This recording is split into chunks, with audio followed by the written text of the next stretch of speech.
बिस्मिल्लाहिर्रहमानिर्रहीम। अस्सलाम वालेकुम। मैं हूं जवेरिया जमाल और आप देख रहे हैं G4 गुजरांवाला।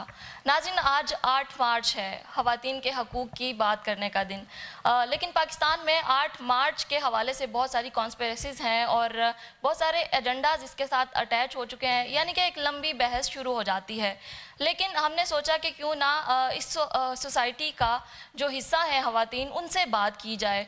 तो हमारे साथ आज मौजूद हैं बहुत ही काबिल एहतराम बाइख्तियार खातून ADC हेडक्वार्टर गुजरांवाला शुमाइला मंजूर। किस तरह से आप देखती हैं ख़वातीन का क्या मुकाम है पाकिस्तान में और सोसाइटी में आजकल जो बहस शुरू हो जाती है, क्या वाकई में ख़वातीन के यही जो है हालात हैं पाकिस्तान में जो पेश किए जा रहे हैं?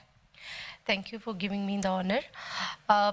जी, जिस तरह तमाम किसी भी मुल्क के माशरे में ख़वातीन के जो किसी भी मुल्क की तरक्की के अंदर ख़वातीन का जो कलीदी किरदार है उसे किसी को भी इनकार नहीं है। तो पाकिस्तानी माशरे में जहाँ 50% से ज़्यादा ख़वातीन हैं, तो ख़वातीन को शामिल किए बग़ैर माशरे की तरक्की मुमकिन नहीं है, उसका हसूल मुमकिन नहीं है।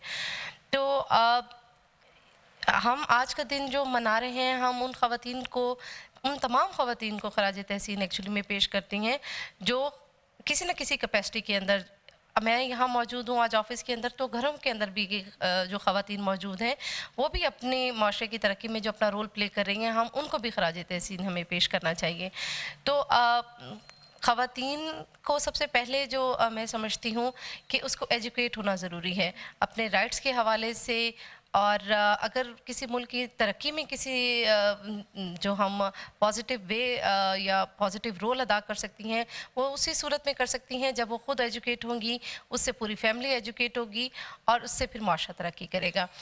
तो मैं समझती हूँ कि ख़वातीन को आगे आना चाहिए। और जहाँ तक कॉन्स्पिरेसीज़ का ताल्लुक़ है, तो वो तो इसका मतलब है कि ख़वातीन कहीं न कहीं इतना अच्छा काम कर रही हैं जो उनको इस तरह की तनकीद का सामना करना पड़ता है।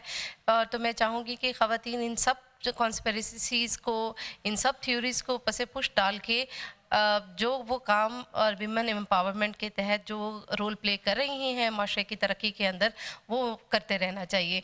तो वो किसी भी कॉन्स्पिरेसी का हिस्सा नहीं बनना चाहिए। ये कॉन्स्पिरेसीज़, थ्योरीज़ ये ख़ुद ही दम तोड़ जाती हैं जब एक ख़ातून जो है वो बाहर निकलती है, काम करती है और माशरे में अपना नाम पैदा करती है, अपने लिए, अपने मुल्क के लिए। मैम, आप समझती हैं कि ख़वातीन ख़ुद को ख़ुद ही अंडर एस्टिमेट कर रही होती हैं और किसी कह लें कि बैरूनी एजेंडा की उसमें ज़द में आ चुकी हैं कि हर वक्त जो है ये चीज़ की जाती है कि नहीं, हमें राइट्स दिए जाए, मज़लूम एक अपने आप को पेश किया जाता है, तो क्या ये सही है?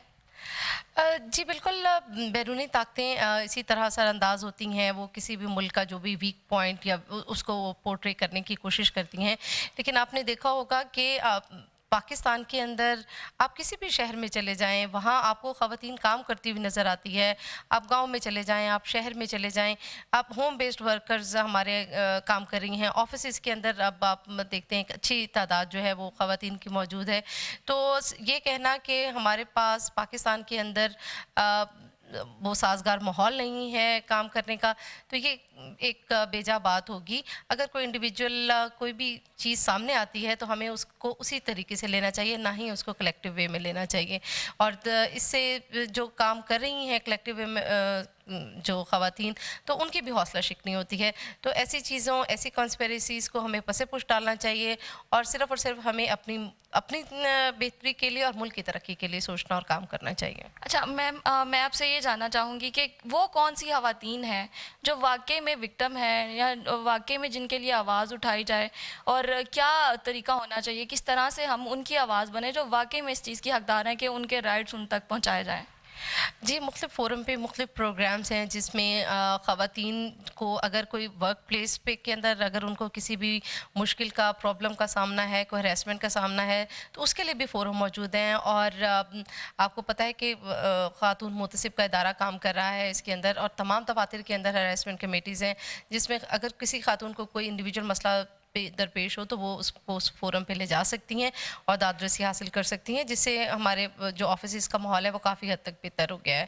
اور جہاں تک جو گھریلو خواتین ہیں تو ان کو تحفظ فراہم کرنے کے لیے اگر کوئی ڈومیسٹک وائلنس ہے یا اس کے تحت اگر کوئی خواتین مسائل کا شکار ہیں تو اس کے لیے بھی ہمارے جو فورم ہے وہ موجود ہیں۔ ویمن ڈپارٹمنٹ ہے جو Punjab commission on women status, وہ بھی کام کر رہے ہیں خواتین کی بحالی اور خواتین کی ترقی کے لیے۔ تو ہمارے ملک کے اندر صرف اور صرف اویئرنیس دینے کی ضرورت ہے خواتین کو کہ ان کے پاس فورم موجود ہے، اور ان کو ایجوکیٹ کرنے کی ضرورت ہے بیسیکلی کہ وہ اپنے رائٹس کو پہچانیں اور پراپر فورم پہ جا کے جو بھی اگر ان کا کوئی مسئلہ ہے وہ حل کروا سکتی ہیں۔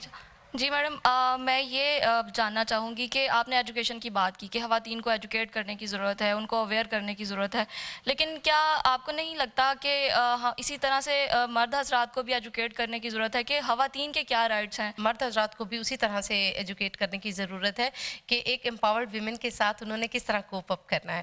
تو یہ ایک سائملٹینیس ایک کنٹینیوس ایک پروسیس ہے، اور اس کے اندر ہم دونوں کو مل کر، دونوں یعنی جینڈر فیمیل اور میل دونوں کو مل کر جو ہے وہ کام کرنا ہوگا۔ اور یہ احساس اور یہ ایجوکیشن کافی حد تک موجود بھی ہے، بس اس کو ہائی لائٹ کرنے کی ضرورت ہے۔ اور اگر ہم جینڈر ایکویلٹی کی طرف بڑھیں گے تو پھر ہم ویمن امپاورمنٹ کو بھی مضبوط بنا سکتے ہیں، اس کو بھی حاصل کر سکتے ہیں، اور ملک کو بھی ترقی کی راہ پہ گامزن کر سکتے ہیں۔ جی ناظرین، جیسا کہ ہم نے بات کی A D C headquarter Gujranwala Shumaila Manzoor صاحبہ سے، اور انہوں نے بہت ہی اچھی بات کی کہ خواتین کو ایجوکیٹ کرنے کی ضرورت ہے، لیکن ساتھ ہی ساتھ انہوں نے اس پہ بھی زور دیا کہ بالکل پوری سوسائٹی کو ایجوکیٹ کرنے کی ضرورت ہے، اور خواتین بالکل اپنے آپ کو انڈر ایسٹیمیٹ بالکل نہیں کریں اپنی طاقت کو، اور نہ ہی کسی بیرونی ایجنڈا کی باتوں میں آنے کی ضرورت ہے۔ خواتین پاکستانی سوسائٹی میں بہت اچھے سے کام کر رہی ہیں اور بڑا اچھا کردار ادا کر رہی ہیں، ہاں لیکن ایکنالج کرنے کی ضرورت ہے۔ تو مجھے اپنی میزبان جویریہ جمال کو اب تک کے لیے دیجیے اجازت۔ اللہ حافظ۔